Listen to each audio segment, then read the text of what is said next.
Welcome back to another Stocktwits Executive Interview. We are here with Pedro Vidal, Community Relations Officer for FLOKI. Pedro, thank you for joining us. I'm so excited to talk to you today. Oh, I'm super excited as well. Thank you so much for providing this platform for our incredible community to talk about everything that we're building at FLOKI. And I know you have some news you want to share. Before we get into that, let's start with, for people not familiar, maybe people outside of crypto, maybe people not in the FLOKI community, what is this project or community? What should people know about it before we sort of get into the details about what you're building? Well, certainly. So I think to understand the FLOKI and the movement and the community, it's always important to start from the beginning. FLOKI is the world's first community takeover. So essentially, when FLOKI was created back in the summer of 2021, the original developer rug pulled the project. The second developer absconded with the funds. So the community was left in dire straits. And typically, there's once you enter into that graveyard, you don't come back. Right? And many projects have fallen victim to that.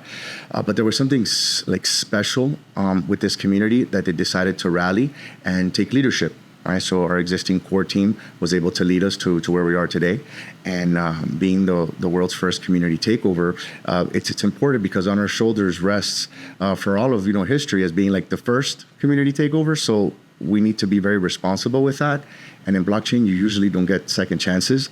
So we wanted to be different. We were born in the meme space, but we just didn't want to be absent of utility. So we wanted to fix some of the problems within blockchain. So we decided, well, what can we tackle that we can accomplish where we could leave blockchain better than what we found it? And we decided to go into blockchain gaming and fix some of those issues. And I know we'll have a chance to talk about that a little later, but that's how Valhalla came into play, where we said, you know what, we're going to build our own game. We're going to do it for our community, and blockchain gaming will forever be changed. And it's been several years, and now we're here, and the game is finally out, and we kept the promises that we made. That's amazing, and I'm glad you brought this up because I'm familiar with you all. I've been following you, and I first became familiar when it was it was grouped in or lumped in with some of the memes because it was inspired by the Dogecoin, correct? The name, at least. Absolutely. Well, the name, came from obviously an Elon Musk tweet that said, if I get a Shiba Inu, I'm gonna name it FLOKI, and obviously FLOKI from like the Viking show, a great show by the way, one of my favorite characters as well. So it was very tongue in cheek, and that's how we got the name. Hence why the Shiba Inu is a Viking dog. But we were born in the meme space, and we just wanted to be different. And everything that we've done since we started with the community takeover was to put ourselves aside and just demonstrate that you could have enhanced utility, but still be a meme. We don't run from the meme moniker, right? We embrace it. We just want to be different. And we think that there's enough space in blockchain for us to do what we do best. Yeah, and let's get into some of those real tangible things that you've built and put out there, because I think I've seen the enthusiasm of the community, yes. And that aspect I think is important for a lot of these communities. But for you all, let's talk about the Valhalla game. So this is a metaverse sort of game that community members can play. Tell us a little bit about what that experience is like, where they can access it. Walk us through sort of, for someone who hasn't played it, what it looks like. Sure. So as we get into the details of the game, it's important to understand like who the game serves and why we did this, right? Number one, we wanted to make sure that if you wanted to play the game, you didn't need a gaming PC. Sometimes a gaming PC could run you $2,000 to $3,000, and that really does leave some people out of the equation. That was not okay for us. So we wanted to create something that was browser-based, where you could play wherever you are around the world. As long as you have an internet connection and like a basic, laptop or PC, you'll be able to play. So it's very, much within the ethos of what makes a FLOKI Viking, so special, and what kind of brings the community together is that we think about each other wherever you may be around the world. So the game is an MMORPG. It is browser based. It is also play to earn. So when we looked at other games that were very successful initially in blockchain gaming and in the play to earn space, they came into some hiccups and challenges. Number one, the play to earn mechanics weren't really like well thought out, and there wasn't a sustainable economy. So we needed to start there. right? We needed to make sure that the game obviously has to be entertaining, right? And you need to pay attention to details, right? But we needed to fix and enhance the play to earn mechanics. We've done that with Valhalla.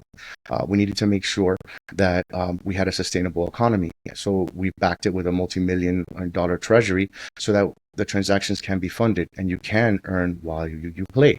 So one of the magic tricks, right, so to speak, is in what behind the curtain is that when you're playing the game, you don't feel like it's a blockchain game. That was very important.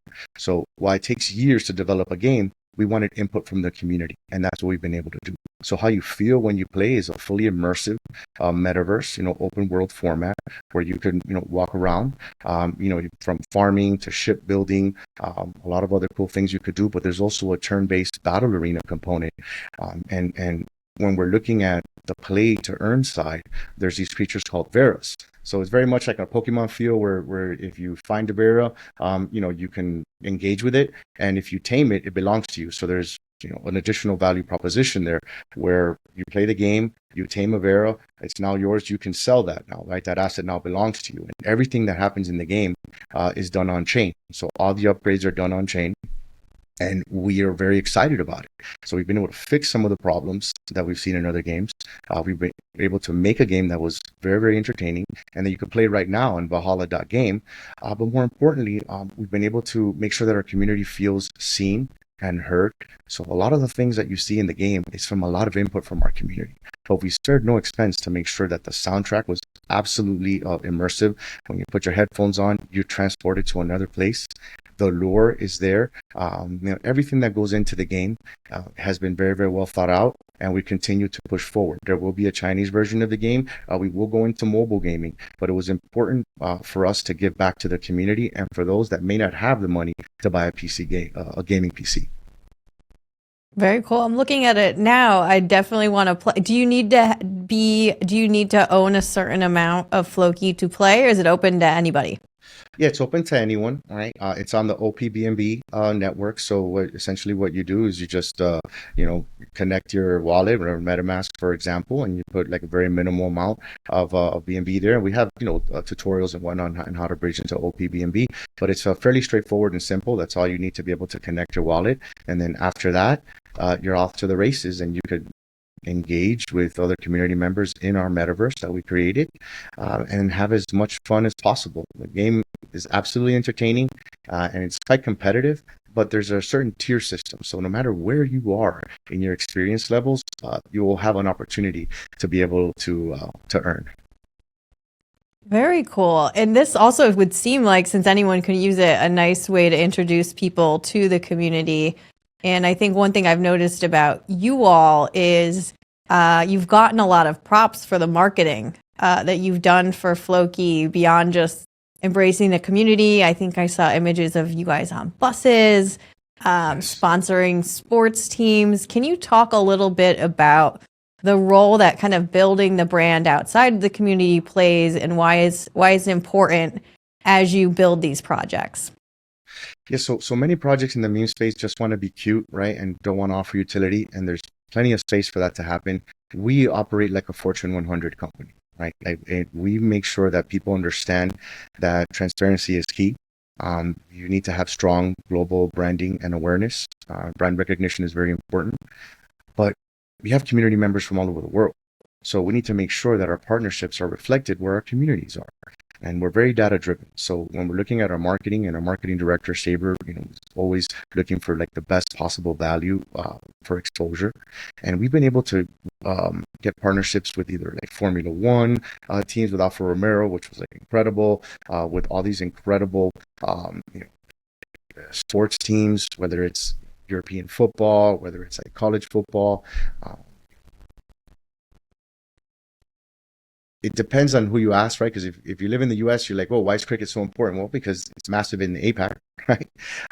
And our community is all over the world. So we need to be everywhere. So I think there's a very detailed strategy that we use because we're very data driven. So we always try to find the cross section and cross pollination of where crypto adoption is high, right? In certain regions and geographical locations around the world. So we don't like to follow trends, we like to make them. right? So we're very, very excited to be the world's first in many respects, whether it's the first community takeover, or whether it was, the first company, to tokenize or real world assets, right, for an AI physical robot. There's all these different things that we do, but marketing is important. But marketing tells the story, right? And our marketing isn't branded to make people buy Floki. It's designed to show people what we're doing, and I think that's our secret sauce. And we continue to grow, we continue to expand our efforts, but it's always done in parallel with consistent innovation and stellar execution. So our ecosystem is right, because the game is incredible. You could play, you could have fun, you could earn, but it takes years to develop. So along the way, we have been enhancing our ecosystem by launching projects and products that make people's experience in crypto better. Right? You need a good trading bot. We have a Floki trading bot. Just has trading volume over 175 million, to date. We wanted to create the industry's most innovative crypto token locker solution, which is our FLOKI.X token locker. And it was important that we do this because we're trying to make blockchain better. And if you're a developer and you want to lock your LP, you were limited by some of the previous platforms. You could only do it for a couple hundred years. You didn't take advantage of batch locking. So our token locker solution was the only one of its kind that adheres to the ERC 1155 standard. So for a protocol of our size, that says a lot, right? Because we support over 15 chains. But now with batch locking, you save fees because you could lock multiple assets with one transaction. But now we've eliminated the maximum amount of years that you could lock your LP for. Now you could do it for 1,000 years, 10,000, a billion. There is no limit. And it was important for us to do that because it's more tools and users. And then along the way, we transitioned to be governed as a DAO. So there's all these things that we're doing that have individual silos in Floki that make us stronger. So whether we're talking about GameFi now with Valhalla, or whether it's DeFi with our FLOKI.X token locker, or our trading bot, and then now of course our RWA tokenization module for TokenFi, which is massive and in all respects, because people are talking about how they're going to tokenize. Well, our platform is already ready, and we've already tokenized the world's first AI physical robot companion. Yeah, I want to unpack something you mentioned earlier. Struck me, running it like a Fortune 100 business, and then you kind of alluded to it with the DAO. But I was curious how decisions are made in a community-driven organization. Even when we're talking about the marketing, like who decides how much budget and where or which projects? Is there a simple answer for how, as a community, people have a voice in those decisions? And because at a normal company, it's like hierarchy, and there's a big boss, and someone makes the call, and everyone does it. How does that work at a community like Floki? Well, the first thing is that the community needs to understand that there's vehicles for them to be engaged. Number one is the two-way communications, right, that we do like weekly through certain like spaces and VCs. But then there's also the DAO proposals that come up, right? So let's just say, for example, we have TokenFi now and we love it, but there was a time that there was no TokenFi, right? And the Floki community wanted staking. Right, but the issue with staking is that typical platforms, they have their token. If you stake it, then you get more of that token. Well, that's inflationary in nature. We didn't want to do that, so we wanted to create, a rewards-based, project, so that if you were to stake your Floki, you would get this other project, right, which would be like TokenFi. But to create another project for the sake of creating another project, flies in the face of what we're all about. There needs to be utility. So we created the TokenFi RWA platform. And essentially it does many things, right? But how, and we could talk about that later, but how we got there is that we put a proposal to the community. And I say, look, if you want staking, like here's the voting, right? If you want to see this platform come to life, it's either yes or no. And there's pros and then there's cons that are always listed. It's public. It's communicated, quite well and thoroughly to our community with a specific time and window where you could vote. And then you just vote all you want. And that's it. And, it's anonymous, so no one knows what you voted for. But based on that, those decisions are binding. And every time that those decisions get voted upon, the team acts on it, right? So the team said, yes, we wanted staking. Okay, great. We developed a platform. They wanted to see TokenFi come to life. Great. That's what we did. Right. And all along our history, since we started being governed as a DAO, we've been able to put those proposals together.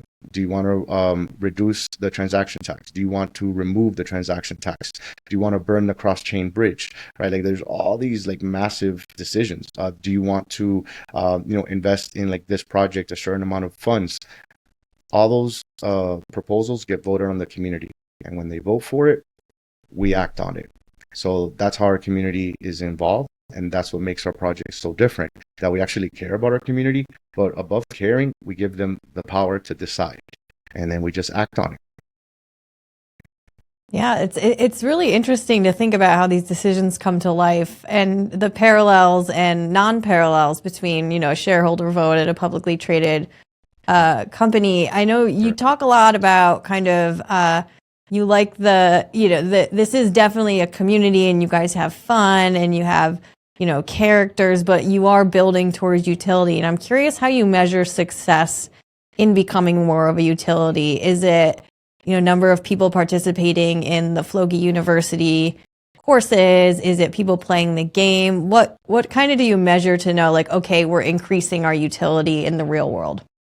Well, I think the number one, the caliber of partners that will attach their name and their brand and their IP to ours. I think that's number one, right? I think that's a strong objective, variable that we can put in there.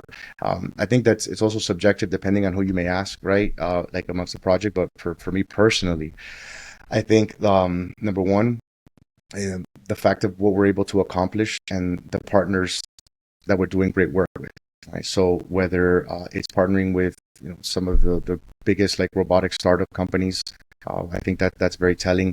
To have multi-billion-dollar IP like Simon's Cat choose our platform to transition from Web 2 to Web 3, I think that's also extremely important. But beyond that, I think it's always good to be like a bit skeptical, right, in the blockchain space, and folks really need to do their own research. So I think the best example I can give you is in November of last year, there was the CFTC and the GMAC put out a report where they were talking about the benefits. And mind you, this is a government agency and subcommittee here in the United States, and their role is predicated on the fact of trying to keep consumers safe, right? And they usually deal in investments, stocks, equities, futures, right, bonds, and things of that nature.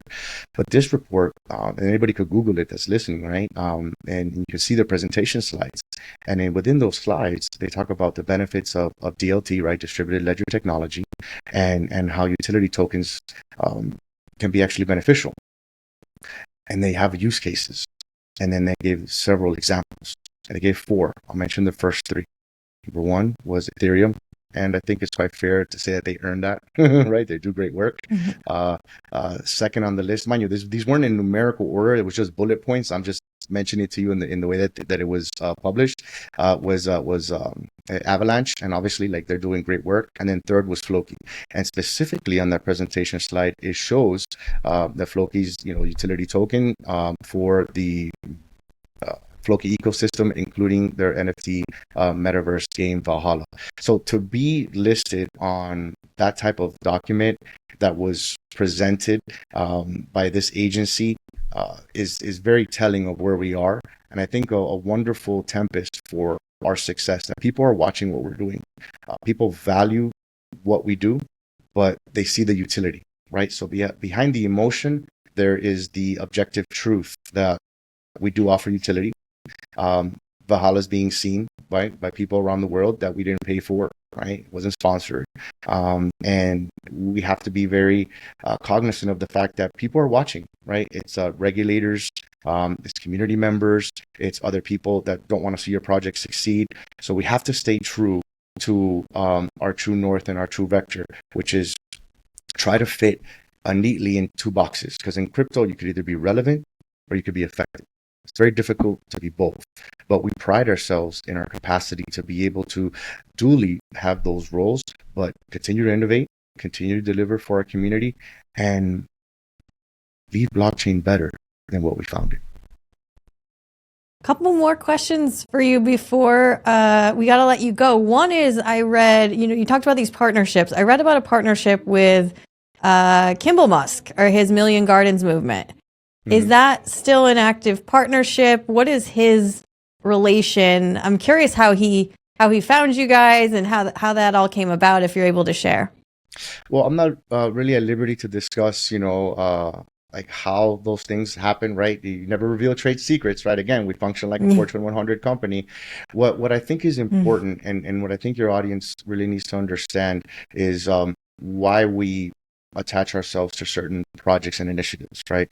And it's specific with him and with that project, it was to tackle food insecurity.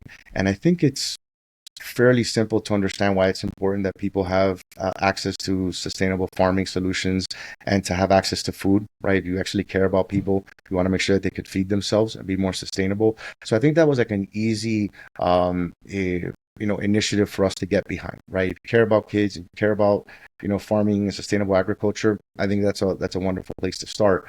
But again, the most important thing I just said there was a start, right? We've done a lot more than that.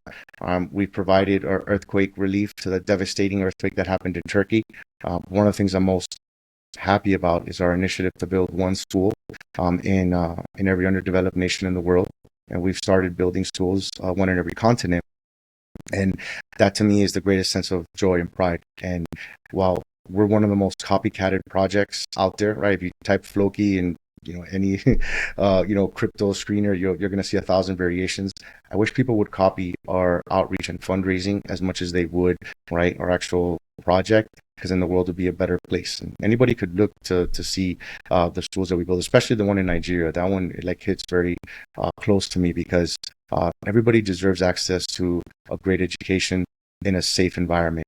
And we wanted to attach ourselves to that. So while in the beginning we started with initiatives like with Kimball Musk, that was great, tackle food insecurity. We answer the call when we're needed. We've done so when there's devastating natural disasters, but then also we care about the future. So we've invested in these fundraising initiatives. We don't use it as a marketing ploy, which is why we don't put it in people's faces.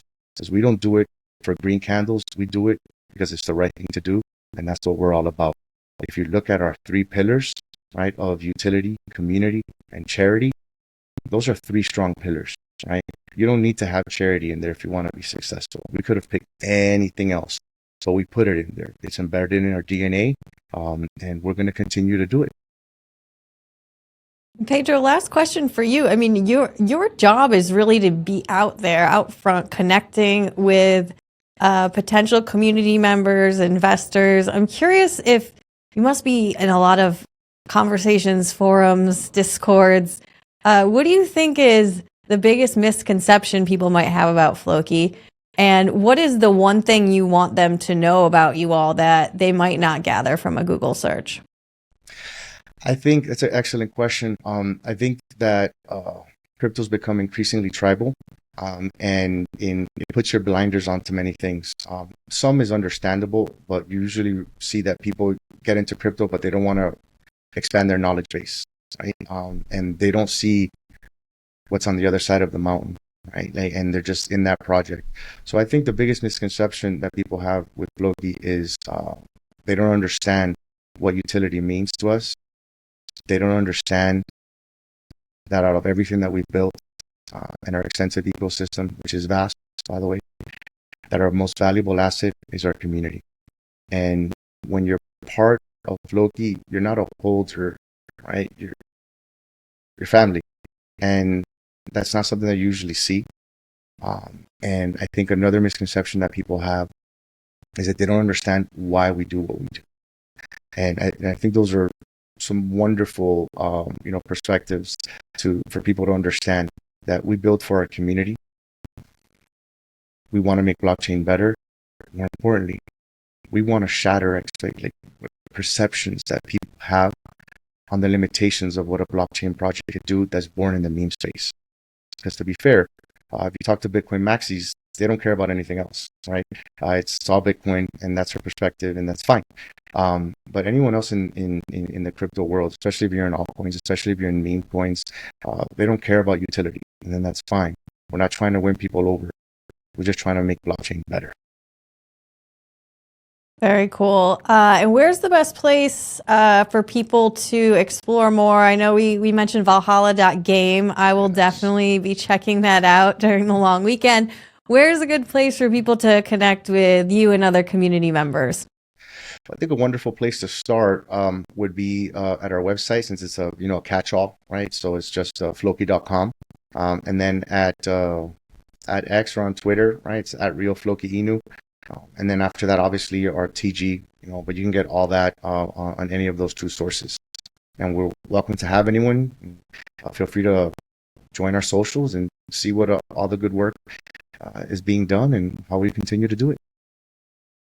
All right, Pedro Vidal from FLOKI, thank you so much for stopping by. I learned a lot. I think it's really inspiring to hear about what you're building. So we really appreciate you stopping by, and we hope you'll be back soon when you launch the next project. Wonderful. It was a pleasure. Thank you, and for your incredible audience.